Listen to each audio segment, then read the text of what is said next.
Hello, this is a video for Sigma 6 line of G.I. Joe.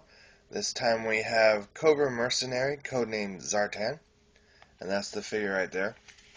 Before we get on to the figure, I'll do some explaining, because so far everyone's been watching these right now, but maybe someday it will come. I've seen some people have been doing videos since 2006 is one of the videos that I saw.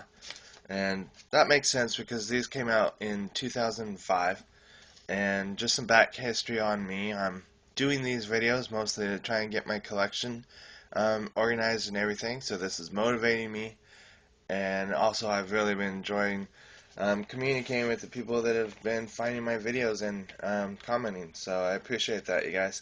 Also want to say that with this video I was able to do the cool little reveal, but I can't do that really with all of them, or in case you don't see them in order.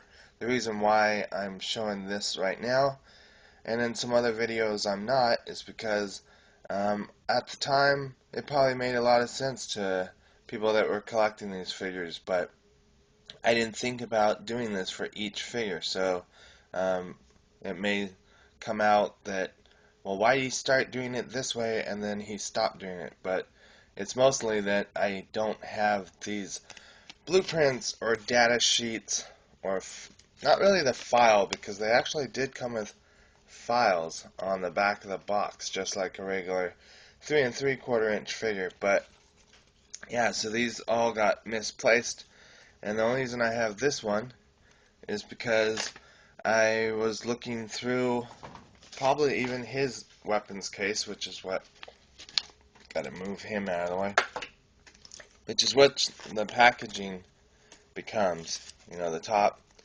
and the bottom of the packaging become this case. And I think it helped that I didn't have one of his weapons in there. And I saw this stack of these data sheets, or whatever we want to call them. They were all in the bottom of this one. And so, yeah, everything wants to fall apart. So right there, I saw that. So, in case anyone does collect these after, even though these have been out a while, we know that, at least from my history, that not all collectors come into G.I. Joe as the stuff is being released.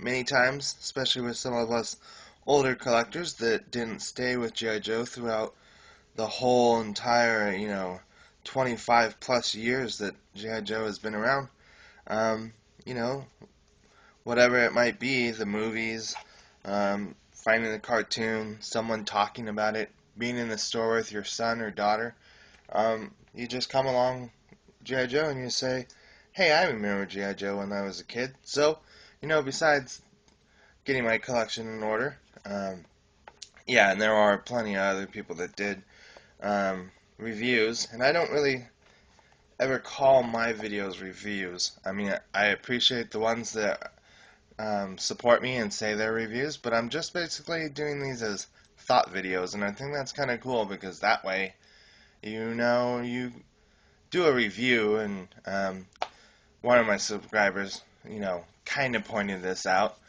Then people come back and they say, how did you give it a 4 out of 5 when you should have gave it this or that? But at least with your thoughts or opinions, people can still challenge you on them, but, you know, they can't really say, well, you forgot to say this and you forgot to say that, because, no, I said what came in my head, and anyway, so not really too worried about rambling on here, because you guys can always fast forward and everything if you choose to. Plus, most of these videos are two-parters, so this might be my first three-parter. But, yeah, so just wanted to say that and explain why some of my videos have me showing the data sheet and some don't. It's just I wasn't thinking at the time to pick up the foam that's inside of these things and put them in there. So, just an idea, should you want to do that. So anyway, let's get back on to Zartan.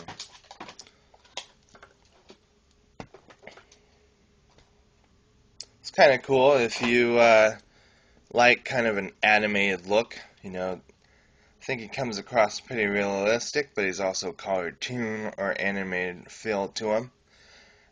He's somewhat like old school Zartan in that, um, the 3 3/4 inch figures.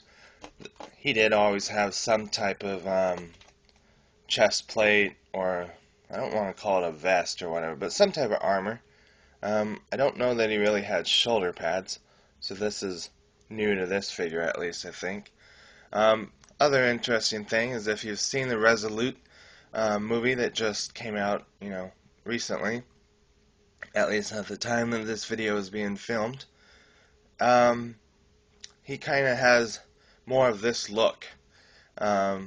So some people I've seen commented that this isn't fabric, and I guess originally in the prototype it was going to be fabric. I guess one of the pictures on the back of the package shows it that way, but I don't think it hurts it. I kind of, I, it kind of makes sense. I mean, it's supposed to be that he's master of disguise, and if that's the case, then, and it used to be that supposedly this was, some people say war paint or whatever, but it's more, in my opinion, at least making it sense in my head, is more of a tattoo. And just like with, I kind of want to think of Cobra Commander, I'll think that Zartan's the same way. They're not going to wear necessarily a cloth type thing unless it's, got built into some type of other armor or helmet or headpiece or something, because these guys are all about keeping their identification a secret. And if this was cloth, in my opinion, in real life, if he's fighting and he's in war and all that kind of stuff, or even just, standing there and a big gust of wind comes and it blows, all this stuff off, or if this is just war paint and it washes off, then not much of a disguise. So this not really maybe translating too much into cloth, I think works, in my opinion. It does have some, trying to make some noise there, some hack stitch or some type of stitching basically on it. I don't know if that's going to pick it up, but so they did try and make it look like cloth as good as they can out of plastic.